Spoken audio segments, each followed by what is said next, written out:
اف ترمبیلا شینا تاری کادیلاک سیویلز یا سال 1978 جگراجی وکا ترمبیلا کنو دردکهود. او جهه کو خسرو حوالین خواه لگراجا باجر رودهن کو 45 کیلومتران جروش حالاتا طهران دوره ترمبیلا نو دکن کو وان الهام جبرنامه پیمپ مای راید یا تلویزیونا MTV ورگرتیه.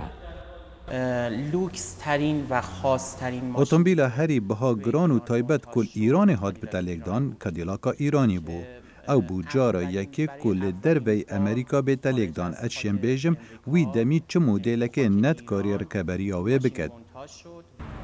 مدل سیویلی یکم جار لإيران هات لگدان و که نمونه اکی بو بری شورش اسلامی ایرانی لسال 1979 کمپانیا جنرال موتورز به شریکاتی دگل کمپانی ایرانی ترمبیل جورین سیدان چه گرن. ماشینا رو در طی زمان خرابشون کردن. باید به در بازبونا دمی اف اتومبیل کبن بون و کار کفتن جبر نبونا سخبیریا باش و هندک جوان هاتن اجناف برن. نها انوان اتومبیلا پشتی بکار اینا نوان به چند سالان نوت کی نبه. گلک جوان و بالکشترن جه اتومبیلن دی. ایرو حزا خسرو بونو جنگرن وان ترمبیلان بوی هفرکیه جبرکین بونا پرچین وان ترمبیلین کون و مزن بونا قبارا ترمبیلان لوی ولاتی اوی کتیه برجزاین امریکا جبر برنامه ناوکی. خیلی دوست دارن، خیلی خاطره دارن با این ماشین.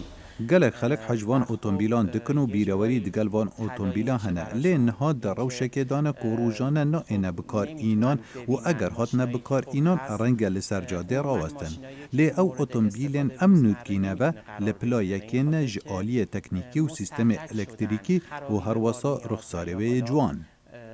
جبو گنجان اف ترمبیله هندک سیره جبر سیمای ویو دجبور دیوی یداری.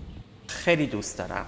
یعنی به از گلک جرأت حج دیتنا انجام نوجن کرنا وان اتومبیلان دکم او ازمونه کی تایبته دما از وینه بری و پشتی نوجن کرنه دبینم از نشم هستی خود یار بکم از حز دکم از یکم کذبم و خوشیه ببینم.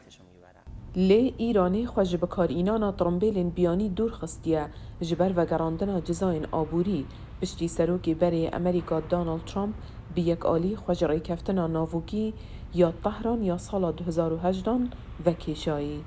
هلین سندی دنگ امریکا.